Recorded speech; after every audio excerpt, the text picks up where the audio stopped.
Hello friends, कैसे हो आप लोग? How are you? I hope all you are well. I am also good. ये सब हम बोलते थे पहले। अब हमने कुछ नया सीखा है। How are you, awesome, and you, meet you. यदि आप ठीक नहीं हो तो कैसे बोलते थे? I am not well and why, what happen? क्यों, क्या हुआ? वो तो बोलते थे ना, सिखाया है। देखो, जो वीडियो पिछला देखा है वही इस वीडियो को देखे, अदरवाइज आपको समझ में नहीं आएगा कंसेप्ट। कुछ मिस्टेक्स थी पिछली वीडियो में, वो मिस्टेक्स आगे भी होगी। मैं पहले ही माफ़ी चाहता हूँ। कुछ गलतियाँ होती है तो आप पहले मुझे कमेंट बॉक्स में मैसेज करके आप बता सकते हैं कि सर यहाँ पर आपसे गलती हुई है। होगी गलतियाँ, इतना ध्यान नहीं जाता है। गलती करने का मतलब ये नहीं कि मुझे वो चीज़ नहीं आती, नहीं पता है। ओके, थोड़ा सा समय लगेगा क्योंकि I am not a professional editor, I am a doctor. Okay, तो मैं सिर्फ अंग्रेजी भाषा आप लोगों को सिखा रहा हूँ एंड फ्री ऑफ कॉस्ट। तो आप यदि मन में है तो सीखे, नहीं कोई ज़ोर ज़बरदस्ती नहीं है। ठीक है। सो हमारा पहला टॉपिक हम स्टार्ट कर रहे हैं। पहला टॉपिक स्टार्ट कर रहे हैं सेंस, जिसका आपको बेसब्री से इंतज़ार था। होती क्या है सेंस? जैसे हमें टेंस का नाम सुना, टेंस का मतलब होता है समय, क्षण, पल, अवधि इत्यादि। राइट। तो सेंस का मतलब क्या होता है? होता क्या है? पहली बात तो सेंस। और मैंने बता दिया था आपको सेंस क्यों पढ़ाने वाला हूँ, टेंस क्यों नहीं पढ़ाने वाला हूँ, टेंस से क्यों नहीं सीख पाते हैं। तो सेंस से क्यों सीख पाएंगे, इसलिए मैं बता रहा हूँ। सेंस का मतलब होता है विवेक, भावनाएं, ज्ञान, बोध, बुद्ध। और यदि वर्ब में लेते हैं महसूस करना, समझना। ये जो पहली सेंस है हमारी, is, am, are, action, I N G, साथ में जो भी बचता है वो लिख देते हैं ईटीसी इत्यादि। इसकी पहचान है जब कोई काम अभी और लगातार हो रहा हो।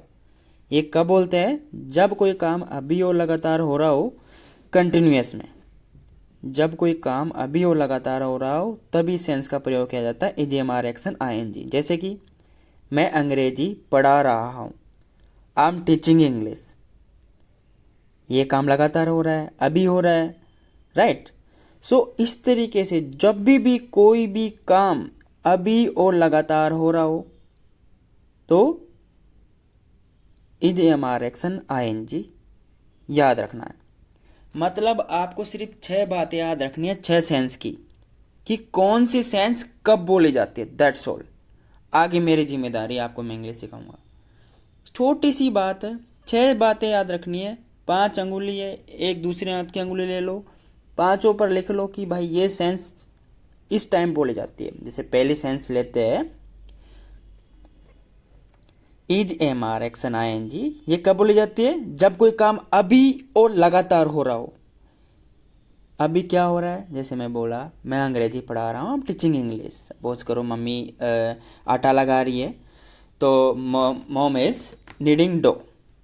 आटा लगाने को बोलते हैं नीडिंग डो। जो गीला आटा होता है उसको डो बोलते हैं, नीडिंग डो। उसका मीनिंग होता है, वर्ड जो होगा DOUGH होगा, डॉग टाइप मत पढ़ लेना उसको, वो डो होता है। तो my mom is needing dough. मैंने पूछा आपकी माँ क्या कर रही है? मेरी माता जी आटा लगा रही है। तो जो भी काम अभी और लगातार हो रहा हो, जैसे बहुत सारा काम अभी और लगातार होता है। पंखा चल रहा है, fan is moving, fan is moving, पंखा चल रहा है। बहुत सारे काम आपके आसपास जितने भी काम होते हैं वो अभी और लगातार हो रहे हो, तो आप उनकी इंग्लिश EGMR एक्शन ING से बना सकते हैं। कैसे बनाना है, किस तरीके से बनाना है, I will teach you friend. कैसे बनाना है, किस तरीके से इस सेंस यूज होगी, EGMR एक्शन ING क्या है, किस तरीके से यूज होगी, मैं बता चुका हूँ। 6 सेंस है, हमें ये बात सिक्स की सेंट में ये चीज़ याद रखनी है, कौन सी सेंस कब बोली जाती है। जैसे हमारी फर्स्ट सेंस हम पढ़ रहे हैं, is, am, are, action, ING। Right. ये कब बोली जाती है? जब कोई काम अभी और लगातार हो रहा हो। अभी और लगातार, क्या क्या हो रहा है, जैसे मैंने बताया मैं पढ़ा रहा हूँ, फैन इज़ मूविंग, पंखा चल रहा है। मम्मी, मैंने पूछा मम्मी क्या कर रही है, तो मम्मी आटा लगा रही है, तो मम्मी माई मोम इज़ नीडिंग डो। तो इस तरीके से हम बोलेंगे जो भी काम प्रेजेंट में हो रहा हो, राइट, लगातार होना चाहिए। बट अब इस सेंस के किस तरीके से उपयोग करते हैं, किस तरीके से बोलते हैं, बाकी सेंस कैसे बोली जाएगी, तो ये सब पढ़ने से पहले हमें 3 बातों का याद रखना पड़ेगा। व्यक्ति 3 तरीके से लोगों से बात करता है, राइट। या इंसान खुद से बात करेगा। खुद से बात करते हो क्या भाई? कोई पागल ही बोलेगा यार खुद से बात कर रहा है, राइट। व्यक्ति 3 तरीके से लोगों से बात करेगा, या खुद के बारे में बात करेगा, या सामने वाले से बात करेगा, या तीसरे जो थर्ड पर्सन है उससे बात करेगा। तो फर्स्ट पर्सन कौन हुआ? हम, मतलब मैं खुद। मैं बात करूँगा सामने वाले से, सामने और हम दोनों मिलकर तीसरे के बारे में बात करेंगे, राइट। इस तरीके से बात होती है। मेरे ख्याल से तो लोग 3 तरीके से बात करते हैं। या तो मैं बात करूँगा आपसे, आप बात करोगे किसी तीसरे के बारे में, तो हम जो 2 लोग मिलके तीसरे के बारे में बात कर सकते हैं, 3 लोग मिलके चौथे पांचवे के बारे में बात कर सकते हैं, वो तो फोर्थ पर्सन होता है, जो होता ही नहीं है। हमें इतना सीखना ही नहीं है। हमें सीखना है कि फर्स्ट पर्सन मैं हूँ, जो मैं बात कर रहा हूँ सामने वाले से। एक टाइम एक ही इंसान से तो बात करेगा, एक टाइम एक ही इंसान से बात करोगे ना, सबसे एक साथ थोड़ी बात कर सकते हो। या तो आप स्टेज पर खड़े होकर सबको एक साथ संबोधित कर सकते हो, सबसे एक साथ बातचीत कर सकते हो, फिर भी बातचीत सबसे नहीं होगी। सबको सुना रहे हो तो सब में दे आ जाएगा, थर्ड पर्सन में आ जाएगा, राइट। बट यहाँ हम सीख रहे हैं, साइंस सीखने से पहले मैंने बताया कि आपको ये पता होना चाहिए कि आदमी किस तरीके से बात करता है। देखो, हिंदी में तो बहुत तरीके हैं हमारे पास बात करने का, इंग्लिश में 3 तरीके हैं। आदमी या तो खुद से बात करेगा, खुद के बारे में बात करेगा, या खुद से बात करेगा, या खुद के बारे में बात करेगा। बार बार बोल रहा हूँ मैं, ध्यान देना बात पर। खुद से बात करेगा, या खुद के बारे में बात करेगा, या सामने वाले मतलब यू से बात करेगा, मतलब तुम से बात करेगा, मतलब आपसे बात करेगा। या आई, मैं और आप मिलकर बात करेंगे तीसरे पर्सन के बारे में। वह कोई नाम भी हो सकता है, वह कोई इंसान भी हो सकता है, वो बहुत सारे लोग भी हो सकते हैं, थर्ड पर्सन हो गया, ठीक है। तो अब इसके फॉर्मूला हम सीखते हैं। यदि आप ये चीज़ सीख गए कि first second third person, I know ये आपको आती है ऑलरेडी, कोई बड़ी बात नहीं है, ठीक है। पहला पर्सन मैं हूँ, दूसरा पर्सन सामने वाला है, तीसरा पर्सन के बारे में बात करेंगे। तो अभी फॉर्मूला, इसके कुछ छोटे छोटे फॉर्मूला है। अरे गुरुजी, अभी तो आप बोल रहे थे टेंस भूल जाओ, उसके बहुत सारे फॉर्मूला होते हैं, इसलिए आपको टेंस से इंग्लिश नहीं आएगी। तो सेंस भी थोड़ा टेंस का छोटी बहन ही मान के चलो, बट ये तो टेंस नहीं है। मैं आई एम नॉट टीचिंग यू कि भाई हिंदी के वाक्यों के अंत में ता हती आदि शब्द आते हैं तब जाके ये सब प्रेजेंट डेफिनेट टेंस होगा। आपको जस्ट इतना याद रखना है, ये सेंस जब कोई काम अभी और लगातार हो रहा हो, कंटिन्यूअस में काम हो रहा हो, तो ईजीएमआर एक्शन आईएनजी सेंस है। दैट्स ऑल, ये याद रखनी है, ठीक है। तो चलते हैं फॉर्मूला की तरफ। फॉर्मूला सूत्र, am action plus ING, I am action. यहाँ जो टेंस को में वर्ब को हम क्रिया को वर्ब बोलते थे, यहाँ उस क्रिया को एक्शन बोलेंगे। A/C जो मैंने लिखा है action, ACTION, action plus ING हम लिखेंगे। कभी जैसे मैं खाना बना रहा हूँ, आम आई एम, तो ये तो लिखेंगे, मैं अपने बारे में बता रहा हूँ ना, आम खाना, मैं खाना बना रहा हूँ। आई एम एक्शन क्या, कुक, प्लस आईएनजी, आम कुकिंग, क्या बना रहे हो, टीसी में जो मर्जी जो आगे इसके आगे लिखा होता है सब लिख दो, आम कुकिंग फूड। तो इस तरीके से हमें जवाब देना होता है, I am cooking food, okay. So हमने इस तरीके से, यदि हाँ में जवाब देना है तो आई एम कुकिंग फूड, यदि ना में जवाब देना है I am not cooking food. यदि हमें पूछना है you are cooking food, you are action जो हमारा था plus ING, you are cooking food, मैं बोलूँगा you are not cooking food, फूल बना रहे हो मुझे नहीं। जैसे हम बात करते हैं फ़ोन पर बहुत टाइम, क्या कर रहे हो, अरे यार खाना बना रहा हूँ। मैं पूछता हूँ क्या तुम खाना बना रहे हो, ये मैंने क्वेश्चन में क्वेश्चन नहीं पूछा। 2 तरीके से होता है क्वेश्चन, सामने वाला से आपको एक खुद को पता है कि वो कर रहा है, एक नहीं कर रहा है, कन्फ्यूज़ होंगे, मैं इतना कन्फ्यूज़ नहीं करूँगा, डायरेक्ट चलते हैं। पहला पर्सन आम एक्शन आईएनजी मैंने बताया, मैं cooking, I am cooking food, okay, I am not cooking food, मैं खाना बना रहा हूँ, मैं खाना नहीं बना रहा। हाँ में और ना में जवाब हो गया। कभी भी कोई बात होती है, किसी भी प्रकार की कोई भी बात जब किसी इंसान से करांगा तो बिना सवाल, बिना क्वेश्चन कोई बात होती ही नहीं है। तो पहले क्वेश्चन वर्ड जो पर्सन सेंटेंस है वो पढ़ेंगे हम। तो WH वर्ड भी इसी में आ जाता है यहाँ पर। Are you action plus ING, are you action, क्या आप, एक्शन कुक, जो हमने अभी एक सेंटेंस एग्जाम्पल पर लिया है, are you cook plus ING, are you cooking food. Question हो गया आर यू, एक्शन की जगह कुक, जो हमारी वर्ब है, क्रिया है, यहाँ पर उसको एक्शन माना जाएगा, plus ING, are you cooking food, are you not cooking food, क्या तुम खाना बना रहे हो, ये क्वेश्चन हुआ। और जो सेकंड पर्सन हम लेके चल रहे थे, you are action plus ING, आप खाना बना रहे हो, आप उस क्वेश्चन में जो आप पूछ रहे हो उसमें बता भी रहे हो और क्वेश्चन भी कर रहे हो। और यहाँ पर हमने सीखा आर यू कुकिंग फूड, ये मैं खाना बना रहा हूँ। वॉट आर यू डूइंग, जैसे वॉट आर यू हम लगाते हैं ना, इस तरीके से। अब एग्जाम्पल की वजह से मैं ढंग से समझाता हूँ आपको। जैसे पंखा चल रहा है, क्या चल रहा है, पंखा चल रहा है। फॉर्मूला हमारा है VR plus action study plus ING। अब मैं जो एग्जाम्पल दिया था ना, पंखा चल रहा है, तो फैन इज मूविंग, मतलब क्योंकि जो एक्शन है यहाँ पर आई यू ही भी नहीं है, पंखा कोई इंसान नहीं है, ये मशीन है, तो डायरेक्ट उसका नाम लिख सकते हो, या पंखा, फैन इज, एक्शन की जगह आएगा ना ही सी इज, और एक्शन मूव प्लस ING। कोई भी किसी चीज़ का चलना ऐसे चल रहा है तो उसके लिए नहीं आएगा, ऐसी इज मूविंग, ऐसी चल रही है, यस उस तरीके से बोलेंगे हम, फैन इज मूविंग, ऐसे इज मूविंग, ओके। तो ऐसे भी तो पंखा घूमता है ना उसमें। हम पढ़ रहे हैं वी आर स्टडिंग। अभी मैंने सेकंड सेंटेंस जो दिया है, हम पढ़ रहे हैं, वी आर स्टडिंग, वी हमने लिख दिया according to formula, plus are जो उसमें आ रहा था। देखो ये जो मैं लिख रहा हूँ यहाँ पर, ये आप प्लीज़ कॉपी नोट करें, उसके बाद वीडियो को समझे और पढ़े।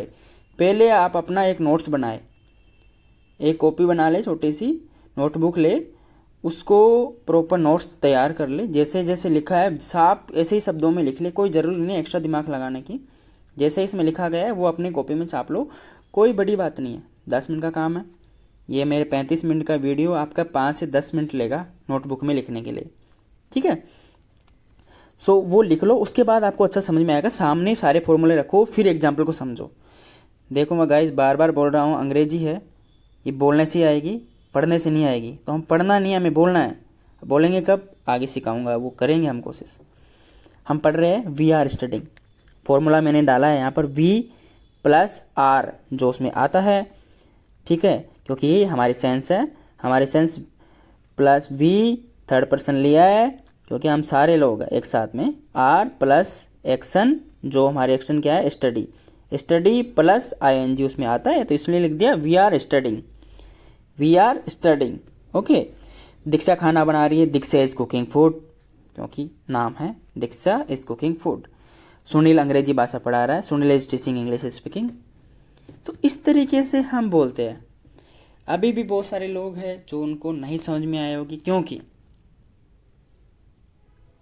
वो मैं समझा रहा हूँ उसको कन्फ्यूज हो गए। ये तो हो गए कुछ एग्जाम्पल EGMR एक्शन सेंस के, आगे समझ में आएगा आपको। इस तरीके से नहीं आएगा, आपको समझाने से, पढ़ने से आएगा। और इतनी देर से मैं ये जो समझाने की कोशिश कर रहा हूँ कि गुरुजी हमसे तो नहीं बोली जाएगी अभी भी इंग्लिश, ऐसा डाउट लग रहा होगा, तो मैं कहता हूँ क्यों नहीं बोली जाएगी इंग्लिश, क्या कारण है, मैं बताता हूँ। स्टार्टिंग में बताया था 3 चीज़ें भूल जानी है, TTT, टेंस, ट्रांसलेशन, और सबसे इम्पोर्टेंट टेंशन। फॉरगेट टेंशन, भूल जाओ टेंशन को। और उसके अलावा सबसे इम्पोर्टेंट ये है, ओल्ड हैबिट डाई हार्ड। क्या होती है, ओल्ड हैबिट डाई हार्ड, पुरानी आदत देर से जाती है। That's why we can't speak English, और हमें लगता है हम कभी नहीं बोल पाएंगे। वी कांट स्पीक नेवर, हम कभी इंग्लिश बोल ही नहीं पाएंगे। इसकी वजह से लगता है ओल्ड हैबिट डाई हार्ड। जैसे हम रोज़ाना सारे दिन रात हिंदी में या अपने मारवाड़ी या लोकल भाषा का उपयोग करते हैं, जिसकी वजह से हमें इंग्लिश आती है वो भी अंग्रेजी नहीं बोल पाते हैं। क्यों नहीं बोल पाते गाइस? फिर से पढ़ो। जिससे हम रोज़ाना सारे दिन रात हिंदी में या अपनी लोकल लैंग्वेज हो गई, लोकल भाषा हो गई या मारवाड़ी हो गई, जिसकी वजह से हमें इंग्लिश आते हुए भी अंग्रेजी नहीं बोल पाते। क्यों? यही सारा दिन बोलते। कोई भी पूछते कैसे हो, अरे ठीक हूँ यार, तू बता क्या हाल चाल है, इस तरीके से बोलते हैं ना। हमारी आदत नहीं है। जो ये चक्की है, चक्की पर जो ये पट्टा चलता है, ये पट्टा कंटिन्यू चलेगा तभी चून पसेगा भाई। इस पट्टे को हमें प्रॉपर उस पर रखना है, तो हमारी टंग, जीभ को लगाम देनी पड़ेगी। वो लगाम क्या है? बार बार कोशिश करो इंग्लिश बोलने की। छोटी छोटी चीज़ों में कोशिश करेंगे तो आप पक्का से इंग्लिश स्पीकिंग सीख पाओगे, वो भी 6 दिन के अंदर अंदर थोड़ा थोड़ा बोल पाओगे। ठीक है? सो प्लीज़, लिखा है मैंने, ओल्ड हैबिट डाई हार्ड, पुरानी आदत देर से जाती है और थोड़ा देर से जाएगी। किसी किसी की महीने में जाएगी, किसी के 2 महीने में जाएगी, किसी के 6 महीने में जाएगी।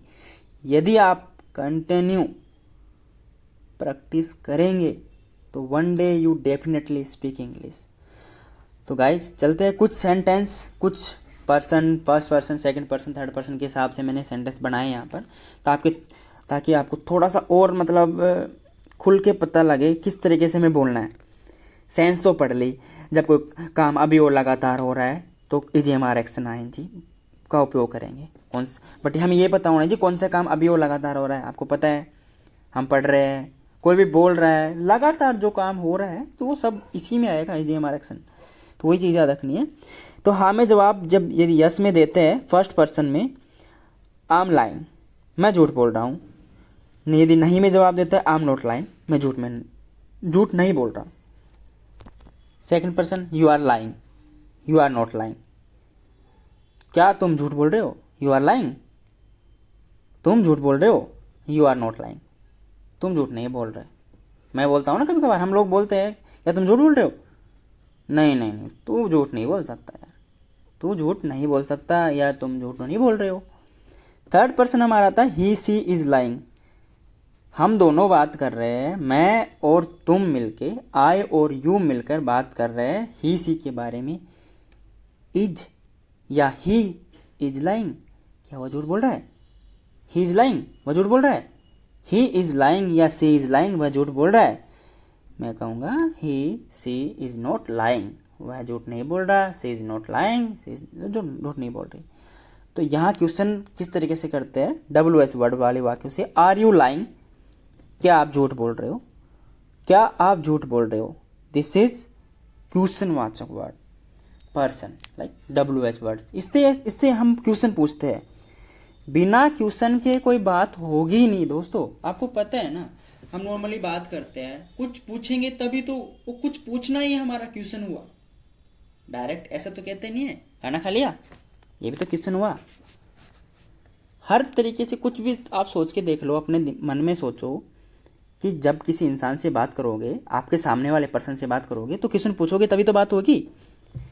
तो गाइस यही वही बात समझाने की कोशिश कर रहा हूँ। WH वर्ड 3 तरीके है बस। आर यू लाइंग, क्या आप झूठ बोल रहे हो? आई am not lying, I am not lying, मैं झूठ नहीं बोल रहा।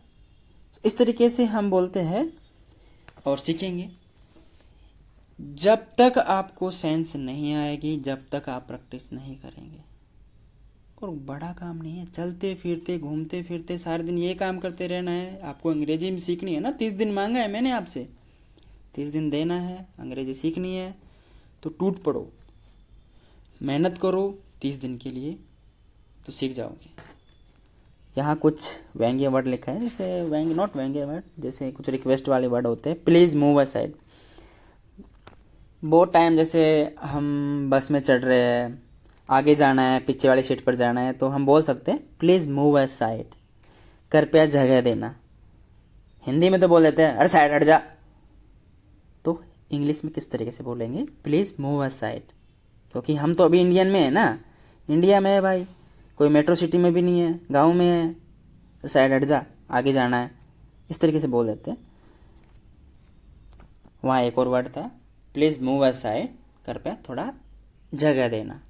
तो कोई बहुत सारे लोग, लड़की जा रही है रास्ते में, 5-6 लड़के कोचिंग क्लास में पढ़ते हैं सपोज करें, तो वहाँ पर एक लड़की निकलना है, आगे निकलना है उसको, वहाँ 5-6 लड़के खड़े हैं, तो वो बोल सकती है भैया please move a side. Okay, so you can call also please move a side, थोड़ी जगह दो ताकि मैं आगे जाऊँ, गेट पर खड़े हो गए। तो इस तरीके से वर्ड डायरेक्ट याद रखना पड़ेगा और इजी से याद हो जाएगा। जब आप प्रैक्टिस करोगे, यूज में लोगे, तब याद होगा भाइयों, ऐसा नहीं याद होने वाला ये चीज़। अब वही मैं बार बार, पहला इम्पोर्टेंट चीज़ और टॉपिक यही है, सेंस पाँचों है, जो 5 है 6 है तुरंत याद हो जाएगी, बट पहला आपको ये पता होना चाहिए कि मैं पर्सन कितने तरीके से बात करते हैं। पर्सन मतलब व्यक्ति, हम लोग कितने तरीके से बात करते हैं। आई बात करेगा यू से, या यू बात करेगा आई से, या वो दोनों मिलकर बात करेंगे किसी तीसरे के बारे में। ऐसे ही करते हैं ना, हम दोनों बात करेंगे तो तीसरे की चुगली करेंगे, चुगली करते हैं, बात करते हैं, तो हम दोनों कोई भी बात कर रहे हैं और कैसा है, ठीक हूँ, तू बता, मैं भी ठीक हूँ, ये तो बात ख़त्म, ये तो हम दोनों की बात हुई। और यार वो राकेश कैसा है, ऐसे बात करेंगे। लड़की है, अरे पूछेंगे वो दीक्षा कैसी है यार। दोनों लड़कियां आमने सामने बात कर रही है, काजल और दीक्षा मिलकर, तो हम लोग आगे से पूछ सकते हैं दीक्षा कैसी हो, काजल बोलेगी मैं ठीक हूँ, अब बताओ सीता कैसी है, वो तेरे साथ पढ़ती थी ना, वो कैसी है, हाँ वो भी ठीक है। तो इस तरीके से मैं फर्स्ट पर्सन तुमसे बात करूँगा सेकंड पर्सन से, हम दोनों मिलकर थर्ड पर्सन ही सी के बारे में बात करेंगे। वह नाम भी हो सकता है डायरेक्ट, सीता, दीक्षा, काजल, अनीता, सुनीता, राइट, राकेश, कमलेश, अनिल, इस तरीके से कोई भी नाम हो सकता है, राइट। सो हमें आई मतलब मैं, हम दोनों बात कर रहे हैं, जहाँ से मैंने कुछ एक एडवर्टाइजमेंट जैसे कुछ कार्टून या समझाने की कोशिश करी है उसके माध्यम से कि आई और मैं है, आई मतलब लड़की है, यू तुम हो, हम दोनों चैटिंग कर रहे हैं, बात कर रहे हैं, एक दूसरे से बात कर रहे हैं, तो हम दोनों से आई से बात करेंगे। कोई बात प्रेजेंट में कंटिन्यूस में बात कर रहे हैं तो आई अपने बारे में बताएगी, यू अपने बारे में बताएगा। ही सी बहुत सारे लोग छापा रखे हैं, वो अपने बारे में, किसी और के बारे में यदि हम पूछेंगे तब उनके बारे में बात करेंगे उनसे। तो इस तरीके से बात करते हैं हम लोग, ठीक है। ये ज़्यादा इंपॉर्टेंट है सीखना आपके लिए। एक बार ये चीज़ सीख जाओगे ना, नेक्स्ट सेंस में आपको बिल्कुल ही प्रॉब्लम नहीं आएगी। आप धुआंधार पारी खेलोगे अगले 3 से 4 दिन के अंदर। बार बार बोल रहा हूँ, आप तो सर इतना कॉन्फिडेंस से बोल रहे हो कि इतना जल्दी हम अंग्रेजी आ जाएगी। अरे थोड़ा ध्यान से पढ़ो, ध्यान से सुनो इस चीज़ को। मैं कुछ बोल रहा हूँ, बार बार बोल रहा हूँ क्योंकि आपके दिमाग में वो चीज़ घुसे, ठीक है। तो कुछ रोज़मर्रा की ज़िंदगी में काम आने वाले शब्द मैंने यहाँ पर लिखे हैं गाइज। ये पहले बोल रहा हूँ, कुछ गलतियाँ हो सकती है, वर्ड्स में गलतियाँ हो सकती है, हिंदी में गलतियाँ हो सकती है, हम नॉट हिंदी का ज्ञाता, ओके। आपको पहले कह देता हूँ कि मैं हिंदी साहित्य नहीं पढ़ाता, मेरे से गलतियाँ हो सकती है, मुझे नहीं पता उसको ऐसे लिखते होंगे, बहुत ही टाइम हो गया हिंदी में लिखे हुए भी। हाँ, इंग्लिश में भी कुछ वर्ड्स में गलती होगी तो मुझे माफ़ करना। पॉइंट ये है कि आप जहाँ भी गलती मुझे मेरी गलतियाँ पकड़ते हो तो उस गलती को प्लीज़ मैसेज करो मुझे, ताकि हम उसको सुधार सके। ये कोई मेरा अलग से कोई कोचिंग इंस्टीट्यूट नहीं है, हम लोग सब पढ़ रहे हैं, ताकि मैं भी आप लोगों को पढ़ा रहा हूँ तो मेरा भी उसमें ज्ञान होता है, ठीक है। कहते हैं ना, क्या चेष्टा भगोद है ना, ठीक है। सुना है संस्कृत में श्लोक कि भाई ज्ञान देने से ज्ञान बढ़ता है और पैसे खर्च करने से घटते हैं। तो मैं थोड़ा सा ज्ञान बांट रहा हूँ, आप लोगों का भी लूँगा। मेरे से कोई गलती होगी तो आप बताओ मुझे, कोई सुनिए, ठीक है। कोई शर्मिंदगी की बात नहीं है, गलती हो सकती है, इंसान है। तो रोज़मर्रा की ज़िंदगी में काम आने वाले कुछ शब्द मैंने लिखे हैं। किड, किड मतलब बच्चे। इस किड का मतलब बच्चे तो सुना होगा, किड का मतलब होता है मजाक करना। मैंने ब्रैकेट में लिखना भूल गया, इस किड के बगल में लिख लो बच्चे, है ना। किड का मतलब तो हमने सुना, किड यानी बच्चे। इस किड का मतलब मजाक करना भी होता है। क्या होता है? मजाक करना। किड यानी मजाक करना। मैं लिख दूंगा, इसको अपडेट कर दूंगा। बाकी गेट यानी पाया, इसका समझाना भी मतलब होता है। Are you getting me? क्या आप मुझे समझ रहे हो? Have you got it? क्या आपने ये पा लिया? तो इस तरीके से वर्ड हम आगे सीखेंगे। देखो, वर्ड का बहुत इंपॉर्टेंट रोल है यहाँ पर, ठीक है। वर्ड का बहुत इंपॉर्टेंट रोल है। हर एक वर्ड जो हम पढ़ रहे हैं यहाँ पर, उसको बहुत ध्यानपूर्वक आपको देखना पड़ेगा। क्यों? उसको सीखना पड़ेगा आपको। बार बार मैं बोल रहा हूँ, उसको सीखना पड़ेगा, क्योंकि जो वर्ड आप सीख रहे हैं, जैसे कोई हम ले लेते हैं गो, जैसे मैं जा रहा हूँ, तो उस मतलब उस सेंटेंस का मतलब आपको पता होना चाहिए कि मैं जा रहा हूँ, तो उसका जो वर्ड है ना, उसका सेंटेंस में डालना आना चाहिए आपको। जितने भी वर्ड है उनका सेंटेंस बनाओ। जैसे हमने पढ़ा था किड, किड यानी बच्चे, और किड यानी मजाक करना। मैं पूछ रहा हूँ, आर यू किडिंग? क्या आप मजाक कर रहे हो? आई एम नॉट किडिंग, मैं मजाक नहीं कर रहा। मैं कहूँगा फिर से, यू आर किडिंग, तुम मजाक कर रहे हो। यार, आई एम टेलिंग यू ना, I am not kidding. Then why are you laughing? क्यों हंस रहे हो फिर? Are you mad? Are you fool? क्या तुम पागल हो? क्या तुम पागल हो? क्यों हंस रहे हो? तो इस तरीके से हम बोलते हैं ना, तो वो सीखना है सब हमें। वर्ड्स को उपयोग करना सीखना है। अप स्टेयर मैंने लिखा है ऊपर चढ़ना सीढ़ियों से, डाउन स्टेयर नीचे आना सीढ़ियों से, ठीक है। तो इसका भी मतलब हमें पता होना चाहिए। मैंने पूछा कि कम हेयर, नीचे आओ सीढ़ियों से। Please come down from stairs, तो नीचे आना सीढ़ियों से, मैं क्या बोलूँगा? Please come down from stairs, ऐसे बोल सकता है, सीढ़ियों से आओ। तो ये वाक्य आपका सही होगा, हल्का फुल्का सही होगा, पर 100% ठीक कर रहे हैं ना, प्रॉपर वर्ड्स बोलो आप। कुछ चीज़ें मैंने यहाँ पर और लिखी है। ऑब्सोलेट, आउट ऑफ फैशन, जमाना गया, चलन से बाहर। चलन से बाहर क्या होता है? चलन से बाहर, जैसे मेरे बच्चे का स्कूल में एडमिशन हो गया और मेरे पास टाइम नहीं है, उसके पेरेंट्स मीटिंग है, वो दादाजी को लेके जाता है अपने। दादाजी अपने वही धोती कुर्ता पहनते हैं पुराने, तो वो कहेंगे नो नो दादाजी, ऐसे मत चलो ना, कोट पैंट सूट पहनो।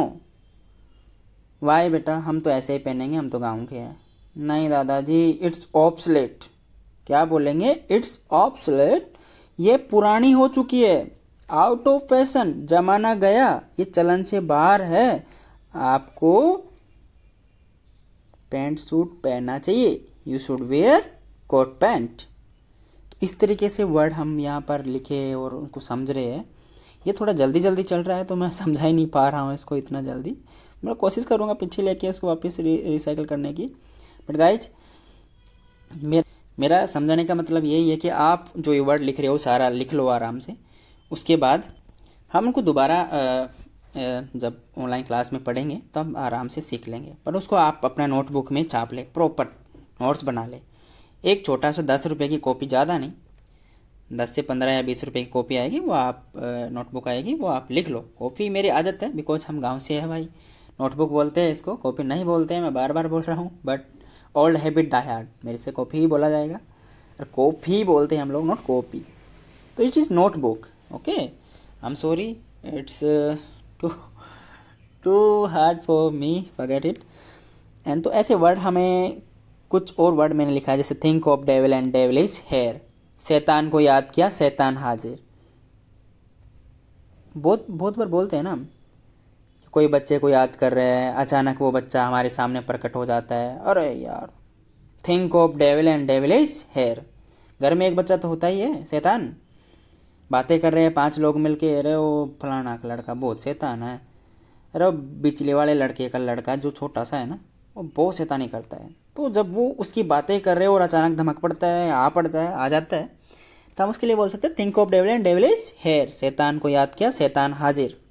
ये वाक्य सीधे सीधे आपको याद रहेंगे इस तरीके से। कोई एग्जाम्पल के तौर पर याद रखोगे ना, तब जाके आपको याद आएंगे, ये ऐसे नहीं याद होंगे।